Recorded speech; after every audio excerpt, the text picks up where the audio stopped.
This is the Drive-In Podcast. Take one. Bada bing, bada boom. Welcome to the 89th episode of the Drive-In Podcast.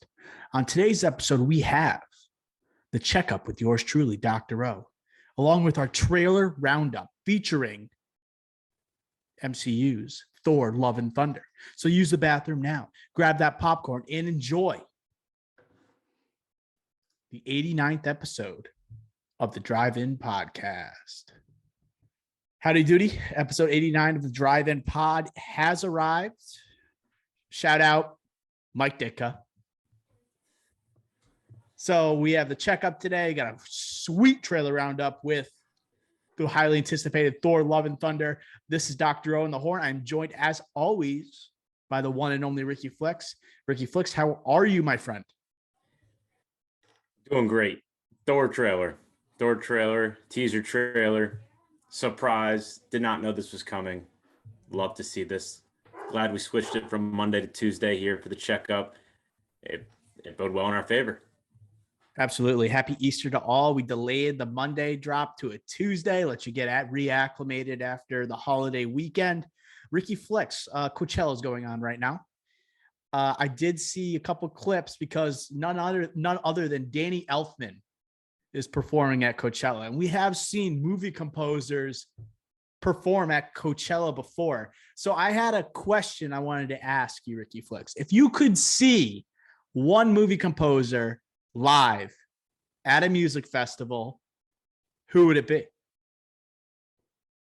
At a music festival is tough because a lot of these composers I would want to see in concert, but at a music festival, I don't know. Interesting. Yeah. Like I have a bunch of composers I could rattle off, but would I want to see any of them? Like, would I want to see Hans Zimmer at a music festival? No. Like, it would be great to see him, but like, is that the vibe? I don't think so. Ricky Flex, have you seen like the videos of Hans Zimmer performing at Coachella? Like, I bet it's great, but that's probably like my pick because that's the one composer like top of my list that I would want to see. But I don't know if I want to see it at a music festival. I don't know. It would have to be like the right vibe. At Coachella, I don't know.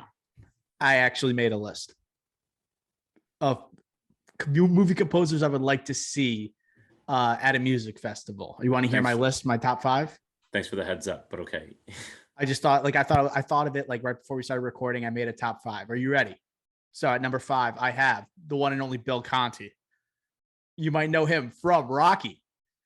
Dude, imagine you're at the end of your evening. You just saw Travis Scott or you just saw Kanye, and maybe you're having the time of your life with the boys. Then the Rocky theme comes on. Come on, Bill Conte at 5. Then I actually have it's not a movie composer, but a TV show composer. I got some Game of Thrones action. I got Ramin Djawadi. Talk about with all-time TV scores, the theme song for Game of Thrones going into Battle of the Bastards, into the finale of season 6. Give me that all day. Number 3, I have John Williams. John Williams is going to hit you everywhere, right? And just all-time classics. I feel like John Williams, him performing like live, would be like the equivalent of having a sing-along concert because he's so synonymous with like decades of movie watching. Just like your favorite artist is like decades of listening. You just know the words by heart. You can hit me with the Jaws. You hit me with Star Wars. You can hit me with Superman theme. And just all the nostalgia just drips all over you. So I got John Williams at number 3. Number 2, little modern day bias, recency bias, Michael Giacchino. Shout out the Batman that just released on HBO Max. He'll maybe lead off with a little bit of Up, which he won an Oscar for best original score. But imagine the finale for the Batman. Boom, boom, boom, boom, boom, boom, boom, boom. And then I'll hit you with like that Halloween theme at the beginning with the intro. I think that would be an epic end to the night. And then number 1 is Hans Zimmer, dude. I've seen videos of Hans Zimmer at Coachella with just fire going on in the background, just pyrotechnics. And he just won for Dune, like hearing Dune with like fire spouting out everywhere. He'll mix in Inception, Dark Knight, Interstellar. and then it'll even hit you with the Lion King. Like Hans Zimmer's got to be number one. What do you think of the list? Hans definitely number one. Giacchino over Williams. That's a hot take to the max. Recency bias, whatever you want to call it. That's ridiculous. Yeah, I think Johnny Greenwood would be a good one. Another recency bias. I think that would be good. A little Radio, and then Power of the Dog, clearly. So Radiohead, I mean. So I think that would be another honorable mention there. But again, like you said, Game of Thrones, like, yeah, 5 minutes, sure. Past that, I don't think I want to listen to that for more than 5 minutes. You know, like I think this would be better if like they were all together for a Super Bowl show. That would be cool. That's a great idea. Like you just have people like you'll have someone on the keyboard, spotlight on them. All of a sudden it dims down, and then you got like you'll have like Hans Zimmer like going on the score. You get the piano in flames, and then all of a sudden it dims down to John Williams. All of a sudden just like flying through the air as like the Superman theme comes on. That'd be a nice, like that's like a festival moment, like multiple people, like almost like a feature. You know? Yeah, I guess I just want a little bit of everything. So like the John Williams, Hans Zimmer, those are like good ones, I guess, for festivals. I guess I'll take back what I said earlier. But again, like Giacchino, the Batman, like that would be like even up mixing that would be like way two ends of the spectrum. I don't know if I want that. Like I just am not sure about it. I don't know how I feel about it. Obviously, if you're there or you're just looking at these videos, it's awesome. But then again, like would it be better than other possible avenues? Like maybe all of them together doing one of their scores at a Super Bowl, one like 10 minutes set. I think that would be better. Or like a Johnny Greenwood, like if he somehow like would do Power of the Dog or like There Will Be Blood, and then like Chris Martin just shows up on stage, like Coldplay just comes out of nowhere. Way to make Radiohead. It's Radiohead, not Coldplay. Yeah, I don't know why I was like thinking, why is it Coldplay? I confuse these two. But one way to make the Oscars better, do a compilation 10-minute concert of each of the scores that are nominated together. Just have like a theme though. Like what if it was just Hans Zimmer scores that just go out throughout the night? Okay, or just do that. Just do one guy do a 10-minute show. Right. Another way to do improve the Oscars. Boom. It was just going through my mind because I saw that tweet. It's like Danny Elfman. I didn't include Danny Elfman because he would just performed, but he would be sweet too with like Batman coming on, the Spider-Man theme. And then he's got the Simpsons like rocking, and it gives me like, I don't know. It's just kind of weird to think about these like influencers at Coachella, and they're just listening to like the Simpsons theme. It's just it doesn't seem like never seen an episode. Yeah, I don't know. Iconic though. Iconic. Danny Elfman, like maybe the best superhero scores other than John Williams' Superman. Like it's like he just owns it. Like I watched that Spider-Man clip a few times. I had to. All right. That's what I got in terms of what else going on. What are you watching, Ricky Flex? You've been keeping up with Winning Time. You've been catching up on any films. What do you got? Well, we got the Nick Cage draft coming tomorrow, coming at you. So Nick Cage, been watching a lot of him. But also like we ran it back on Saturday night, watched Once Upon a Time in Hollywood. That movie still hits, bangs, still amazing. But that's pretty much it. Like this is a big week for movies. Like we got the Batman coming out on HBO Max today. When you're listening to this, it was yesterday. And then you got Unbearable Weight of Massive Talent that obviously just spoke to Nick Cage. And then The Northman. Dr. Rose, most anticipated movie of the year besides the Batman. So this is a huge week for movies, streaming, non-streaming, re-releases, whatever you want to call that. The Batman coming to HBO Max, and then you got two huge releases with some like Pedro Pascal, Nick Cage, two of the biggest movie stars out there, and then The Northman, Robert Eggers. So honestly, this is a huge week for the pod, huge week for movies. Can't wait to talk all about it this week. When it's coming to like original content, like for movies, this has been an awesome past month. When you think of Everything Everywhere All at Once, we got Robert Eggers, The Northman, then followed by like the Nick Cage meta movie that's coming out. That's a pretty good string of films that we got going right now before we head into this MCU phase where we got Doctor Strange Multiverse of Madness, we got Moon Knight right now, and then we got the first trailer for Thor Love and Thunder. So let's talk about that. Let's break it down. Ricky Flex, I'll give you the synopsis that has surfaced on the interwebs. So we have Thor Love and Thunder follows Thor on a quest for inner peace, but his retirement is interrupted by Gore, the God Butcher, who seeks the extinction of the gods Thor enlists the help of King Valkyrie, Korg, and Jane Foster, who now wields Mjolnir as the mighty Thor.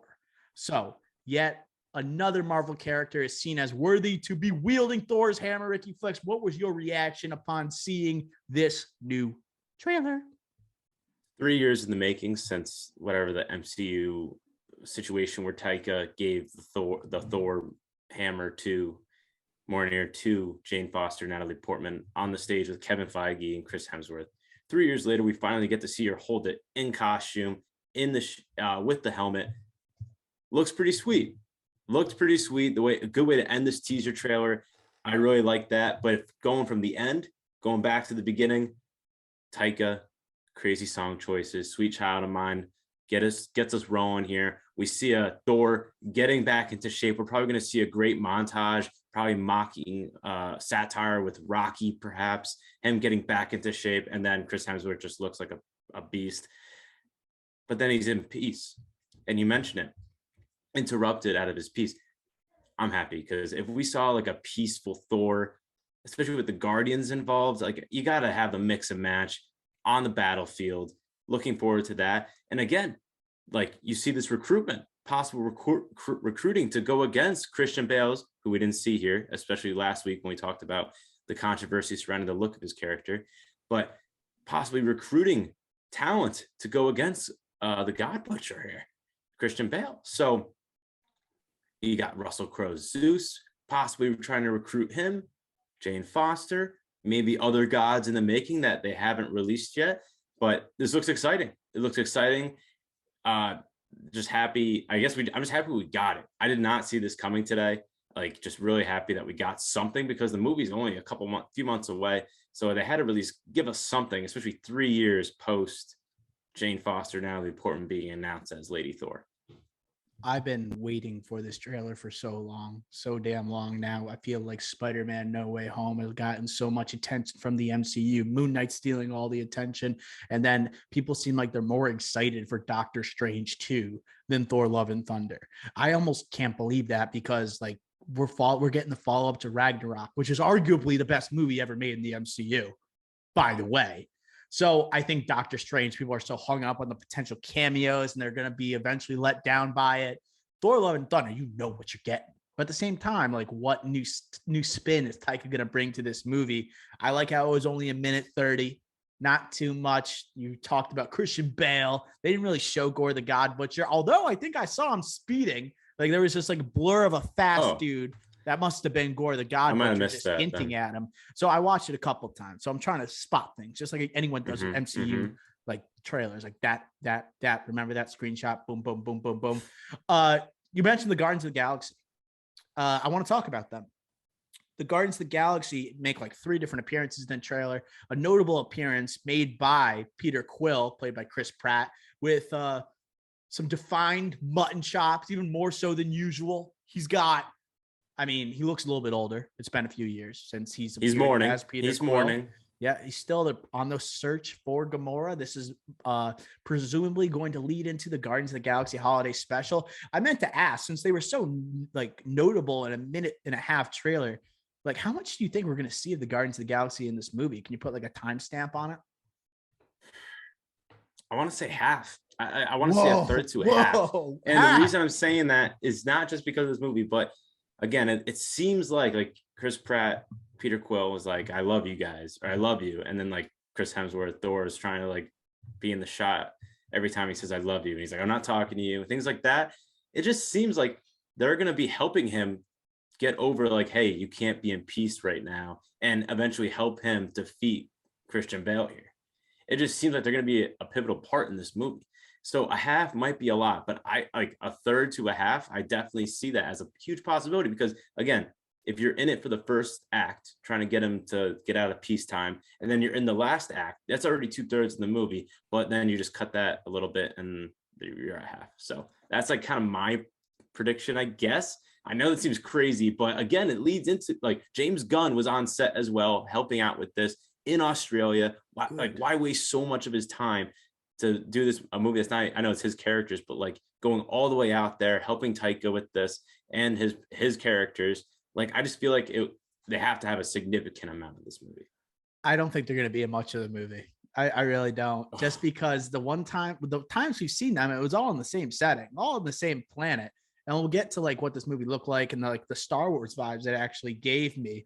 But I don't, the way we've seen like MCU projects marketed lately, when we think of the TV shows, usually what are they showing you? Limited. They say, oh, you're giving away too much, but typically it's only the first 2 episodes. A lot they're giving away here with the Guardians, I assume is just going to be in the first part of this. Just movie. To draw you in. But I will hedge my bet a little bit, Ricky Flicks, and say there is a chance there's a huge battle at the end and they make an appearance. They have to. Like, I think they have to. They found Gamora, they don't show it, and then all of a sudden it's like Gamora's fighting next to Thor and everything at the end of this movie. Or next to that James into Foster. This movie.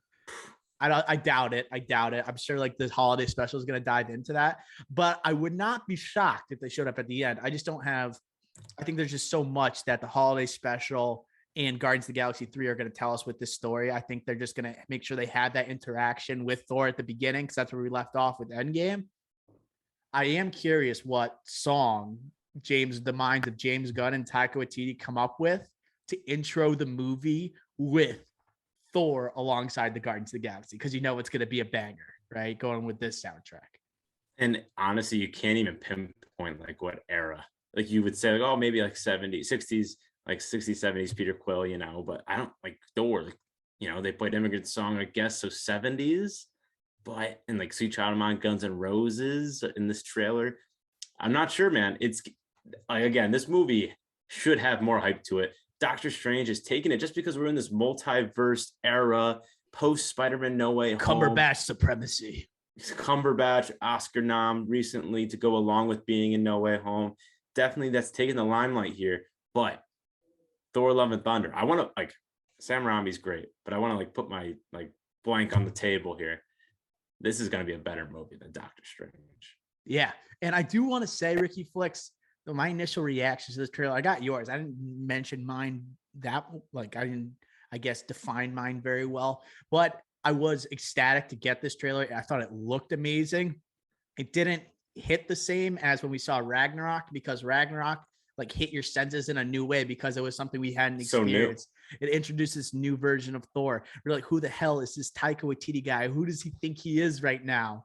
Putting the Immigrant Song right in this trailer for Thor Ragnarok. Like this should be saved for a Guardians of the Galaxy movie. But like having these two directors kind of blending together, especially for the first part of this movie, it could be special. The way it looks, dude, it pops. It absolutely pops on screen.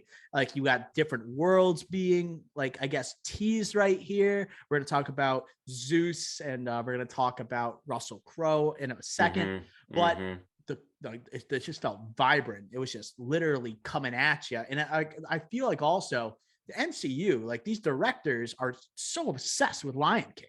Like I see so many Lion King like type shots, like whether Disney. We talk about Black Panther, or now we're seeing it in the trailer for Thor Love and Thunder. They freaking love Lion King. Yeah, they love Lion King. I was just also thinking like, oh, what songs, like they can go lazy and go like peace, like Eagles, like peaceful love, like, I mean, they can do that, or they can go at the end, like, or like right when Thor's like getting out of that peace mode and go like Peace of Mind, Boston, both like 70s vibes there. That could hit as well with the Guardians as well. Just a little side note there. But no, I agree. Like Lion King, it's every movie though. Like you see the same thing. Like all these like original, like these great movies that we always remember. Everyone always takes a little bit from it. I really don't mind it. But if they did like lift up the hammer, like I'm glad the hammer was like in this trailer was not like a Lion King type hammer, like raising Simba, not raising this hammer. A little different there. So as long as they don't do that, I'm fine with the Lion King references. But in terms of like the story where it's like Thor like kind of rediscovering himself, he seems a little bit lost. He's no longer a superhero. He's in retirement. But this is kind of where this is kind of what Ragnarok did in terms of like Thor figuring out what he means to people, who he needs to be. Maybe that was more of Ragnarok, and this one's just going to be like self-identifying himself, like who he needs to be, not only for other people but for himself, because it seems like he's going to go on this epic odyssey, going to these different planets, right, interacting with these different beings. And it's almost like a self-discovery type thing. What do you think about that in terms of the story? Yeah, I think you're right. I think like it seems like Ragnarok, like him becoming a leader of Asgard, no matter it's not just land, it's the people, right? But then it seems like Endgame just took all that away. And then like the whole point of Ragnarok was just taken away in one fell swoop. And then now it's all about him finding himself, like you said. And I feel like Ragnarok's kind of for nothing a little bit, as besides like becoming a better person and then having a great short haircut and losing an eye. Because Valkyrie is the one who leads. Right. Asgard it was like more now. for her. It was like more for her setting her up. Yeah. And by the way, Asgard modernized here. Like they severely improved post Thor. They've like, recovered. They've recovered better than Hiroshima following World War II, Ricky. Like they they look great. They look great. And they're we didn't get much Valkyrie here, but I assume we're gonna see her just in the suit. Like in a real suit. Yeah, like, shirt like and tie. Like a shirt tie. Yeah. Not when we say suit in a superhero movie, we're talking about like not comic book accuracy. We're talking about like, you know, Joseph A. Bank. Or that's what we're talking about here. Zeus, pretty electric moment where you got Zeus catching the lightning bolt right in the trailer. You don't get to see Russell Crowe's face, but we have heard like rumors that Hercules is going to be in this movie as well, introducing new characters to the MCU. What like screen time? What do you think, Russell Crowe? You think he plays a prominent role here? Maybe he plays a part in the final battle. I think he plays a part in the final battle. You know, because Gore is probably going to want to kill him. He wants to kill all gods. That's why I said in the beginning, my initial reaction is like, all right, what other gods are we going to be getting? Russell Crowe dies. Russell Crowe dies in this movie. Jesus, that's just too sad. But no, like again, like I think we're going to see a bunch of cameos. Like, do we get The Rock as Hercules here? Like, what do we get? There was someone cast. I got to look it up. Yeah. Someone was like Matt Damon's coming back. Like, I know he was in he played like Loki in the play in Ragnarok. He's confirmed in this movie, right? So maybe he's playing a god, separate character. I don't know. But yeah, no, it's going to be interesting to see what they do. I don't think Russell Crowe will be in a lot of it. He has not aged particularly very well here. Like his hair looks in general, hair looks amazing, but it can't be his. Obviously, he's also kind of fat now, like a la Unhinged. So, like, I just don't know how this is going to work. I just think that they would try to limit his screen time as much as possible. Maybe, I don't know. It's like I feel like the Aussies coming together. You know, Russell Crowe and Chris Hemsworth. I think that's going to be something they were both like jacked up to do. And so, also talking about appearances, we got to talk about Jane Foster. Looking ripped, her shoulders very defined here, biceps bulging. But I have a little theory about Jane Foster here. I don't think this is the same Jane Foster that Thor knew. Yeah, maybe a little different. He looked a little shocked. So. I think it's a variant. Yeah, I could see that post Doctor Strange. Like right. I could see that. He looks very shocked seeing that. And I obviously you could say, oh, obviously, because it's Jane holding Mjolnir and wearing the shield the helmet and everything. But I think it's more than that. You know, because he was like wasn't shocked when Captain America took it, and if he knows Jane, which he does, she knows that she would be worthy. So I think it's more just that's not my Jane. But the Thor, like the hammer, was destroyed by a Hela, so it's like it's got to be a hammer from a different universe. Therefore, maybe a Thor from a different universe is Jane Foster. Well, no, because technically that Mjolnir in Endgame is a different one because he went back. Oh yeah, because he went back. He went back in time to get it. Oh yeah, because he had both at the end game. Yeah. You got me. You got me. But I'm still not sold that this isn't a variant. Yeah. No, but also that reminds me of something that I just haven't seen anyone talk about is that Thor, Chris Hemsworth, is making out with someone in this trailer. He is off the reservation. He's going. Yeah, and it wasn't Jane. Like that did not look like a Jane. Like it did not look like someone that's gonna have a prominent role in this movie. It just seemed like we got Party Boy Thor just going nutso. Party Boy. Grab Loki just. And that's when he's like back to being jacked. You see him with the chains, like boom, boom, boom, boom, like banging him against the ground, like he's Bradley Martin out here, like shaking, like whatever. So, I also can't wait for the theme song. That's going to be like a training montage, like Rocky S, bringing up Bill Conte earlier, like get something going there, Taika Waititi. But I think it's just him. Just going nutso. That's what I think is going to happen there.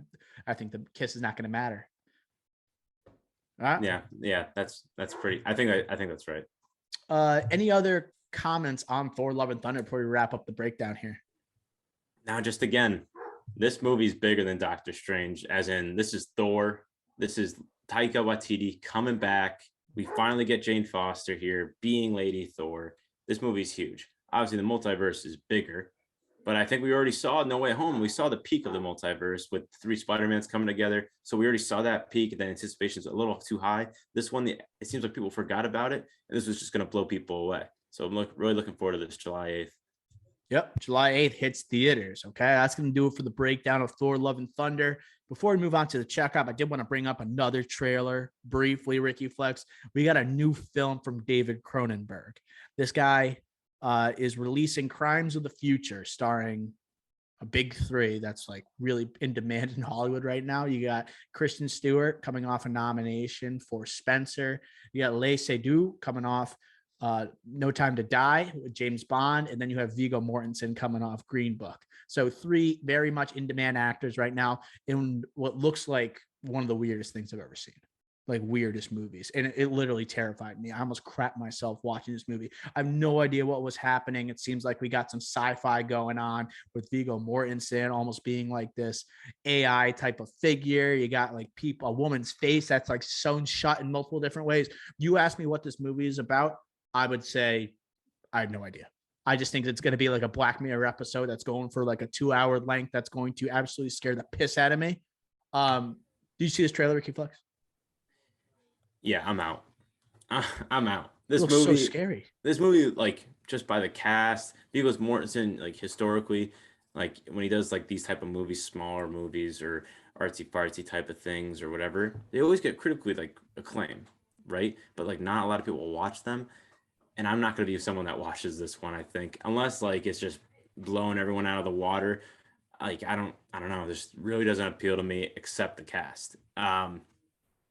I usually don't say that a lot. Just after a trailer, usually I give it a chance. I don't know. I'm gonna have to wait. I maybe you have to watch it first. I really didn't like it at all, but I know that it'll probably get critical acclaim. He did A History of Violence, what I'm reading right now. William Hurt. William Hurt had an iconic scene in that. Yeah, and Viggo Mortensen's that movie. Yeah. William Hurt's the supporting character, not one of the great scenes. I don't watch much Cronenberg stuff, but what I do know about him, he likes like this effed up sci-fi stuff. You know, it's like stuff that's going to like absolutely scare you about the future. I feel like I cannot handle watching more than one of his movies. Like I'm looking at his filmography now. He did Cosmopolis with Pattinson a couple of years back, which is also one of the weirder movies in Pattinson's arsenal. And I feel like it's one of the less weird ones in the history of Cronenberg's arsenal. So this guy, I think it's playing at Cannes. So we'll see how that goes. And I'm sure it's going to be, I know they're really promoting it in the trailer. They're saying, oh, this is a nominee for like whatever. It's a Palme d'Or, whatever it's called. So it's like that. So they're really saying this is going to be something else, but I think I will have to watch it and then never return to it. And like, yeah, it looks like an unrewatchable for sure.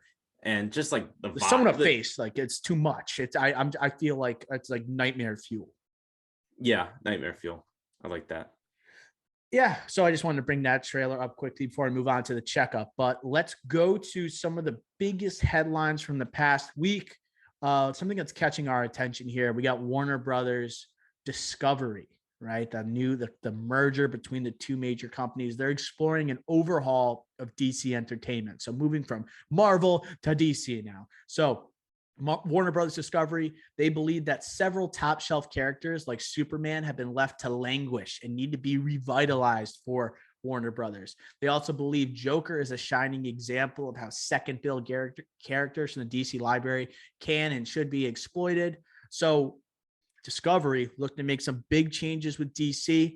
Don't necessarily agree with what they're saying about Joker. We'll get to that in a second. Well, thank you. What do you think about this idea of an overhaul for DC, Ricky Flex? Something you're looking forward to? It just seems that this is the merger literally just happened last week, but it seems that we're on the right path right now. It seems like this is a good start. Let's get this strategic thinking started off hot. And that's what we're doing. Yes, the second build Joker comment is heinous, I think, and I don't think it's getting enough flack on the internet for it. What are we doing here? Like, arguably the most famous villain in cinematic history. Him, like Darth Vader, Jaws. Like, what are we doing here? Like, how do you call that second bill? He's more like, you literally have Batman, Superman, then Joker probably for most It's famous probably DC the characters most popular characters in DC go Batman, Joker, Superman. right now for sure. Right. Right now for sure. And for him to say that is crazy, but it kind of shows like his lack of knowledge, which is why he needs like a Kevin Feige here. He needs someone. That's what this article's saying. This is what he is saying. He needs someone. He's been interviewing people. He hasn't found anyone right for the job yet, or someone that actually turned down the job. I forget her name. But no, I think looking for a Kevin Feige is good. Maybe not as much control as a Kevin Feige because I do believe that DC bandwidth is so much wider than a Marvel. Obviously, a lot of Marvel characters are based off of a lot of DC characters. I think there's a lot more to go off of in DC, especially for side projects as well. Like DC right now has proven that they don't need one universe. They could do a universe and then a multitude of side projects.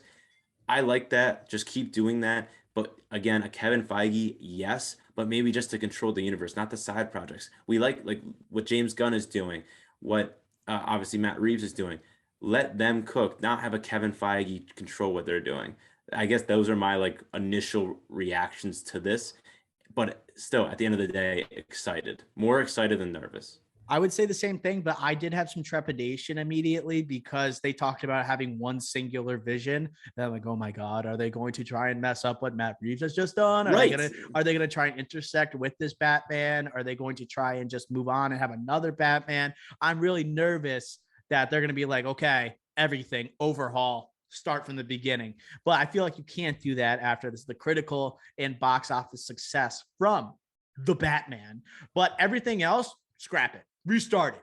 Great idea. Great idea. Get rid of this. The other news in the checkup regarding DC today, I'm looking at it now. It's like KJ Appa and Isabel May have been cast in DC's The Wonder Twins for HBO Max. Get that crap out of here. Get that out of here. Are you kidding me? We're giving the Wonder Twins a goddamn movie before we give Superman a defined project, before we see Clark Kent again. Like, Henry Cavill would be great, but just give me someone playing Superman before we prioritize the Wonder Twins. What are we doing? But again, this is just the first statement. We're not even a week into this merger. There's no way they're on board with the Wonder Twins. But exactly. But also he mentions Superman by name. He says left the language. Yeah. That's huge for us. We have someone admit that this is ridiculous what has happened to arguably the most iconic comic book character of all time. And there's been rumors like if Discovery had not said something about this, we could be looking at a DC universe with like Batgirl and Supergirl instead of Batman and Superman being involved, or instead having a Michael Keaton at the age of 70 playing Batman. Like the vision is just horrendous. All types of messed up. All time. And like the other DC movie news here, it's like Susan Sarandon's been cast, like replacing Sharon Stone as the villain in Blue Beetle. Blue Beetle, what are we doing? I know. Yeah, why we I get it. You want to have these second-tiered like superheroes. Those are like shot. Tiers. Those are 80th tier. Those are just terrible characters. And the Wonder Twins, oh my God, they're like being spoofed on Family Guy regularly. And you're giving them a movie before like Man of Steel 2 or just another superhero project. Like, take care of those projects first, you know? It's heinous. It's heinous. Like Marvel, when you look at Marvel, they have Spider-Man, but like then they like everyone else was like second tier. It's like X-Men and Spider-Man were first tier, and they were going to get movies before everybody. And then there's second tier, and that's where Marvel, they can afford to play around and use these characters. They had this one singular vision for a universe. They had a formula they knew was going to work. DC is now just throwing crap at a wall. Like, oh, will this stick? Nope, falls apart. Crap. So throw another thing in the wall. We'll see. But it makes me think like, will like Aquaman distance itself from other DC projects just because they're going to anticipate this new Aquaman with not new, but Momoa's Aquaman is going to be interacting with a new Superman or a new Batman. So just this type of comments make me question the upcoming movies, like the Batgirl movie. Is that going to be like really connected to everything else? Or are they going to try and separate it? And then the Flash with Ezra Miller and all that crap going on with him. Yeah, probably him not returning as the Flash following his only solo adventure. And yeah, and DC has the biggest actor in Hollywood right now coming out with a movie later this year in The Rock. And oh my God, Black Adam, I totally forgot. And that's like we're just gonna dismiss Black Adam now, especially like obviously like black superhero or supervillain, if you want to say. Like they can't dismiss that at all. So they're gonna have to work out Black Adam, Shazam, Batgirl, Aquaman, Supergirl, the Flash. Supergirl, other Flashes potentially, Michael Keaton's Batman into a universe. No, let's just end it. Let's end it all. Just cancel them. I don't care what you've shot. Maybe cancel I can't. them. Like, I don't even want to see him at the light of day. Release it. My heart can only take so much. Cancel them now. Like we can't do it anymore. Obviously they're not going to do that. But after next year, like after Shazam comes out, I honestly have no idea where this is going to go. I just think they're going to continue doing them because there's just money in the bank, and then they'll just build something new. Like this Wonder Twins thing. Like they haven't shot anything. Good, cancel it. Don't announce anything. The Blue Beetle. You shot anything? Great. Don't do it. I know people love these characters, but like the quality of the film isn't going to be loves great. These characters? You'd be surprised on social media. You would be absolutely shocked on social media. So I am tempted. Like this just sounds great. I like these one-offs. Like there was this DC Black label that was going on. They have them for the comic books for like a separate story for these characters outside of continuity. So to have something similar to Joker, I'm cool with that. Just make sure it's clearly defined outside of a universe, right? And let Batman do his thing. I would be okay with okay, let's just have Batman have his own universe, and let's just have Superman have his own universe, and then that's it. We don't need anybody else. Those are the two biggest entities. And like Wonder Woman, they kind of ruined it with 84. And I don't know if she's going to be showing up. There's rumors she's going to show up in Shazam 2. Rumors she's going to show up in The Flash. I mean, all you need is Batman and Superman. Problem. That's all you need, I know it's all you need. Like in Marvel, you could say all you need is Spider-Man and like Captain America, and that's it. But you're not going to do that, right? So we need the Justice League. We need the Justice. I don't know if we need them. You're too nearsighted. Think long term. I'm just thinking about the quality of pictures. That's what I'm thinking of. And I think if you have all these characters being incorporated, if it's anywhere similar to what Zack Snyder did, you're going to be in trouble. They got to really commit to doing this long term. You can't just force them together. It's got to be long term. This type of plan. There's got to be a clear vision, and I think that's what they were missing all along. They had Snyder's vision, but I was gonna say rushed. Yeah, it's just we needed new people, and that's what we got. David Slazoff, new CEO of the post merger. This is what we needed. We needed these Warner Brothers execs out. It's crazy to say we need Discovery, the Discovery Network, the Discovery streaming service to take over Warner Brothers. That's absurd. That's an absurd statement to make out loud, and no one's making that enough. I just but that's how obvious these mistakes I always were. thought like Warner Brothers was bigger than Discovery.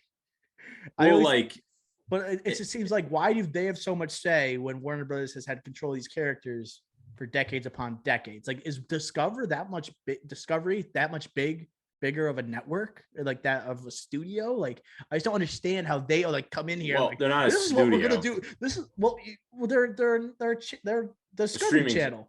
Yeah. That's what I'm saying. But streaming service now, and they're combining. They make their own shows. They show like a globe spinning around every once in a while. They have their nature stuff and everything. It's like, why do these people tell me, like, then the audience says this is what's best for Batman? Well, that's why they're trying to find somebody. And I don't like how they're overtly saying, like, we need a Kevin Feige. Just go find him. Don't say it's like Kevin Feige. I know, I hate that. We're better than them. Just get someone to do it, and don't call him Kevin Feige. I know it's what you want to say, and it's who you're like comparing it to, but like, have some respect for yourselves. Moving on. Don't talk about DC. Sorry for grabbing if that was too long for anybody, and that was going to cause a headache. But talk about Sandman, Adam Sandler. Him and the Safdie brothers are reportedly working on a new project together. Sandman, right, did Uncut Gems with them. Sandman is also doing a Netflix basketball movie where he's playing like a trainer / coach. And then he's also he's doing a space movie. Remember that? Yeah. Who's he with? He's starring with somebody in that. Carey Mulligan in a space movie. I it's believe also for Netflix. Too. Yeah. Yes. So what do you think about him reuniting with the Safdies, Flickstar? This is awesome. Oh yeah. This is honestly the best news on the slate, like, that we have here. Like, this is like, why would he be reuniting with the Safdies if it wasn't for like let's run this back and get the recognition we deserve here at the Oscars. That's what I'm thinking here. Like, no, what are you looking at me like that? I have a feeling it's not going to be a movie. Oh no, the Safdies just signed a huge deal with HBO. Imagine, I don't know if that's going to like. That is such a letdown. What if it's a limited series starring Sandman though? Like that could be great, awesome. But do we not want Adam Sandler to win an Oscar? I'm just thinking of like the possibilities, like Sandler in a serious HBO limited series role. It's pretty juicy. Imagine if like Sandler did like True Detectives. Yeah, True Detectives season 4? That'd be crazy.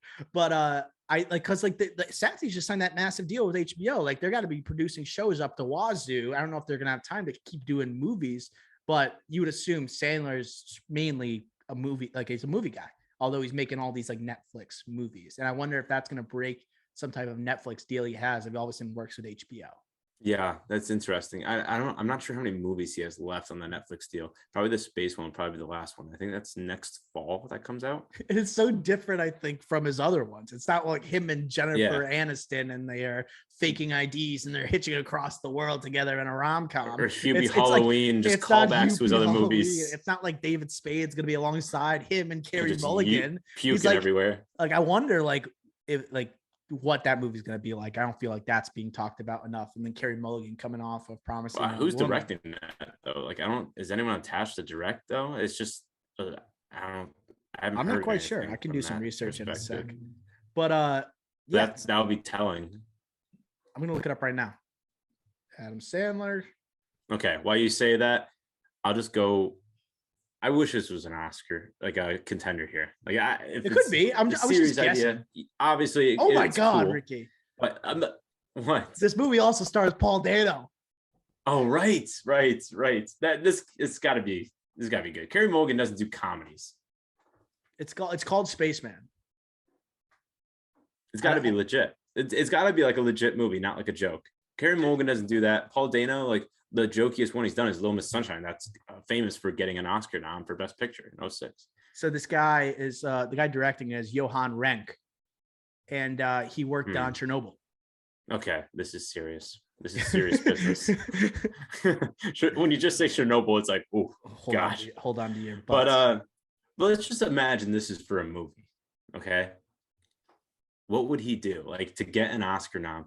It would be like have to be like a portrayal of a historical figure. Safdies are too original, too creative, I think, to do that, right? So it can't really be that. He's a dad making immoral decisions for his kids. I was thinking like he's probably gonna be a dad again. So maybe like he was like a drug addict, rehab. I don't know, like something like that. Maybe like his kid is sick and they need money, and he's gonna do something, little heist action. Maybe I don't know. That would be all I know is that like. It would be a great performance if we got something like that.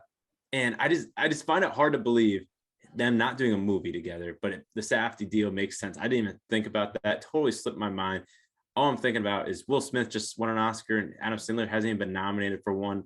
Like get him at least a nom, and Safdies are hot in the street. So the reason I said I got HBO content on the brain at all times, and on the HBO Max, I'm thinking about like the Batman. I'm thinking about the Safdies, the potential projects that are coming out there. You talking about Tokyo Vice with Elgort's doing well right now. So it's just, they got a lot. Sorry. I don't know if that's a forbidden name on this podcast. No, it's not. It's not. It's doing it's not well. The big KS. We won't do any episode recaps on that one, but I just thought of it because I hadn't heard about any of these projects from the Safdies. Moving along with the checkup here, Ricky Flex. Casting news. We got the Barbie movie. I think that alongside Oppenheimer have the longest, most impressive casts out of any movie coming out this year. There's a couple people that got added to the Barbie cast. Kingsley Ben-Adir from One Night in Miami, who played Malcolm X. He's also going to be in the Secret Invasion series for in the MCU. Ray Perlman, Nkuti Gatwa, Emerald Fennell, Sharon Rooney, joins Margot Robbie, Ryan Gosling, America Ferrera, Simu Liu, Emma Mackey, Alexander Shipp, Issa Rae, Michael Cera, and Will Ferrell in Barbie. So, I mean, why is this cast so big, Ricky Flex? Are these people actually going to have substantial roles in this movie? I don't think so. I don't think any of them will. Is this going to be like a Don't Look Up? I'm nervous a little bit. Ryan Gosling's doing the Netflix franchise with Chris Evans and Ana de Armas with the Russo brothers. I think after thinking about that, obviously at first I thought it was amazing when that news broke, but then Cherry came out and that was post 21 Bridges, and like everything the Russos do, not directing wise, isn't very good besides Infinity War and Endgame. Like they produced everything everywhere all at once, but they're producers. I'd rather see their strategic direction than them actually having their fingers on things. So I don't know, man. This seems like it's that direction of Don't Look Up. I really hope it's not. Ryan Gosling, like him next to Margot Robbie, like she's like on the up and up post like Birds of Prey. Tanya, Birds of Prey, not a great movie, but she's great. Tanya, she was terrific. Then it just seems it would be such a waste of their talent to make this like a Don't Look Up satire. But I feel like they're in like that fun stage right Barbie now. is so much. It has so much potential for like satire. It could be, you can make it like with the superficial world we live in, social media, influencer type thing. This has the makings in this cast. It's got the makings of the satire. But like, what do you think we're going to get? Like a serious Barbie movie? Like it's gotta be a satire. And that's why I think like you're going to have like these execs that are being played, or maybe even like influencers themselves. But who are you like most excited to see out of this lot? Like out of this pool of actors, who do you most want to see alongside like Gosling and Robbie? Well, I'll go different. I'll go Emerald Fennell. That'll be interesting. Promising young woman. Get her out in the limelight in the actual movie, not just behind the camera with the pen in hand. Get her out in the limelight. And obviously, like Margot Robbie, like one of the most like beautiful women in the world. Like Emerald Fennell, relatively unknown, promising young woman. Let's see how she does. Let's see if she has the acting chops. Let's see if it's more than just a literally one scene cameo. Because why mention her name post Oscars? Like, I don't know. Like, it would just be interesting to see, hey, can she do both? Maybe do a, but I don't know. We'll see. And again, is it Greta Gerwig directing this? Yes. So like this being a Don't Look Up, it was Greta so Gerwig, disappointing. for those who don't know, like Greta Gerwig, we're talking about Lady Bird here. We're talking about Little Women. Like she is like one of the great female directors of her time. So yeah, it'd just be shocking if this was like a Don't Look Up. But I don't think it's shocking. I think it has to be a satire. That's what I'm talking about. Like Greta Gerwig isn't going to waste her time trying to make a serious Barbie movie, like that. I would be shocked. Like, but like they could do a spin on it. Yes, but it's called Barbie, but it's nothing to do with the actual like doll. That would truly take me by surprise, though. It's just her name's Barbie or something, and she looks like her. And you have Ken, but like a lot of these like characters, maybe they're playing some people in the Barbie like quote unquote universe, like in the guys that are wrapped up in the toys, like calling everything a universe. Do they have friends? Like, does Barbie and Ken have friends, or they only sell Barbie and Ken? Like, I don't know how that operates. Yeah, I don't know either. I have to call Big Mike. No, but maybe. But I can't wait to see like Michael Cera in this movie, because I need Michael Cera being really awkward. That leans toward the satire. I need Michael Cera being really awkward next to like a gorgeous looking Margot Robbie. I like that. That's gonna be must watch content right there.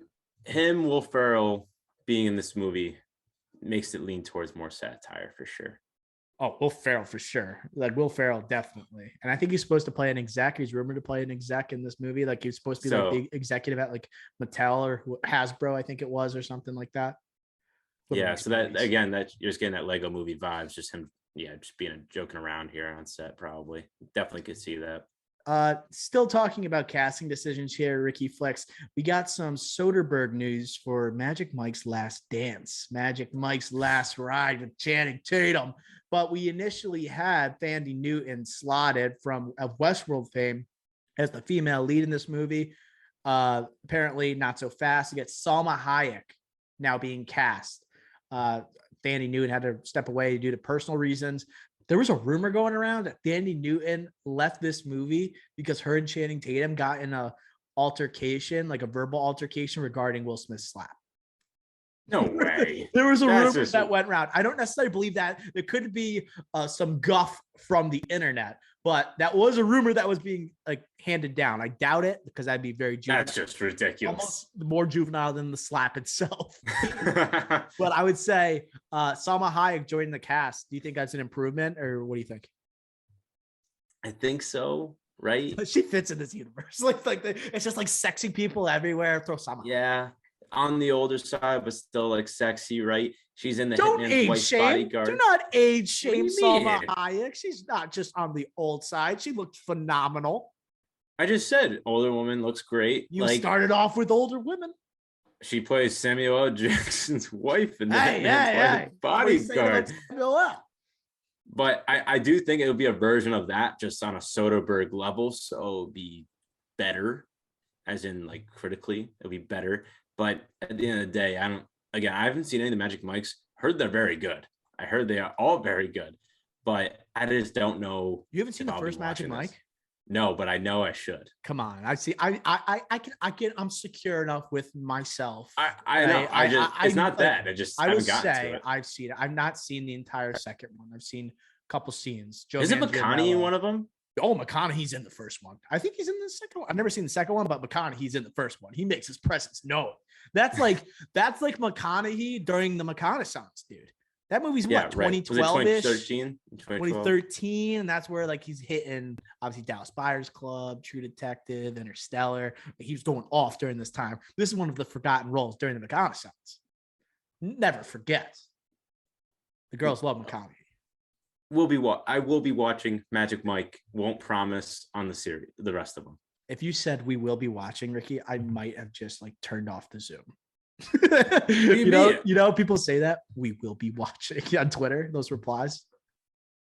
Oh yeah. I thought you were talking about like something like with our podcast specifically. Okay. People do that all the time. They should like a fan cam. They're like, we will be watching. I'm like, shut up. You don't have to show us your fan cam.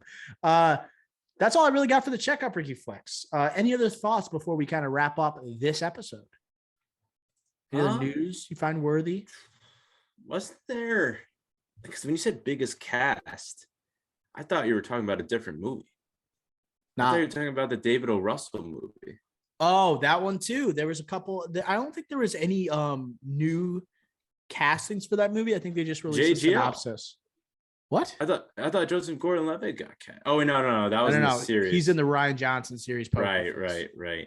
But Stephanie Sue is actually in that series, that Poker Face series. We just saw her in Everything Everywhere All at Once. Right. So she's like breaking through right now. Let's see what she does next.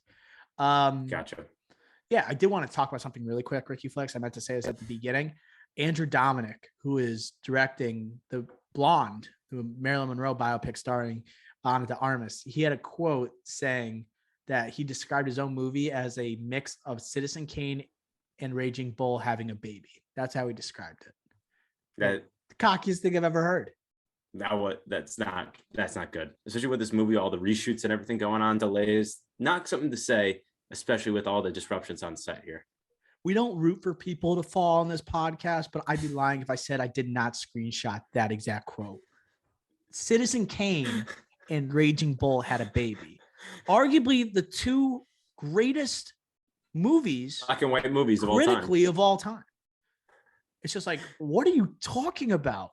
Like, this movie's NC-17 and you're saying it's gonna be on the level of those two movies, or he's just like making. And Ana de Armas coming off of Deep Water.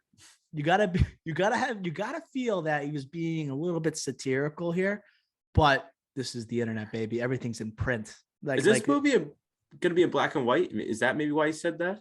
I don't know. Maybe I would assume portions of it are. Maybe at the I don't know. I really don't. It's just a hot take. Hot take galore. It would be kind of controversial. It was in black and white, and you can't see she has blonde hair and blonde. Yeah. Right? Yeah, that'd be kind of weird. It's gotta be ironic. Yeah. But that's gonna be it. That's gonna do it, for episode 89 of the Drive-In Podcast. Ricky Flex, we got a slew of episodes this week. Can you enlighten the audience of the schedule? Let's see. Nick Cage draft tomorrow, top billing. That's the most recording tomorrow, coming out Wednesday.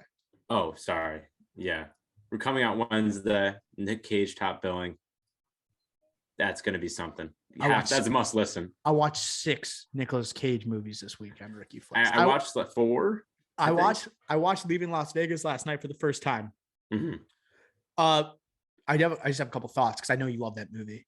Are we doing this on this pod? No, I need to talk about this movie because this is a movie podcast and I got to talk about what I've seen. But dude, what a performance by Cage, all-time alcoholic. But that movie, other than his performance and his chemistry with the girl, I didn't love the movie. Yeah, it's not about the movie though. Yeah, it's just like, to Like me, the it movie's looks not so about dated. It looks like it was shot for $10 on purpose. It's supposed to. Right. Well, it makes sense because this guy lives like a slob and everything. But like, I've never, like, I don't think I want to drink alcohol Yeah. again after seeing that movie. It's a tough watch. It's Dude, I it's thought it tough. was going to be like a comedy. I didn't know this was going to be the most depressing movie I've ever seen in my life. Won him his Oscar. You think he won an Oscar for a comedy? I had to wash it probably down. not. I had to wash it down with Con Air afterwards. Oh, But nice. so Nick Cage draft, and then what we got? Blockbuster Battle Thursday. No, Moon Knight. Moon Moon Knight Knight. Thursday. Sorry, Moon Knight And then Thursday, episode 4 recap, and then Blockbuster Battle, the Dark Knight versus the Batman in a Clash of the Titans. Certainly a clash for the Titans. Any final thoughts or folks before we sign off? big week. Can't wait for the Nick Cage draft coming at you tomorrow. That's going to do it for episode 89 of the Drive-In Podcast. Make sure you subscribe to the pod wherever you listen, whether it be Apple, whether it be Spotify, SoundCloud, Stitcher, the whole shebang. Make sure you're following us on social media. Make sure you subscribe to the YouTube. Clips coming out on the regular. Until next time, we will smell ya.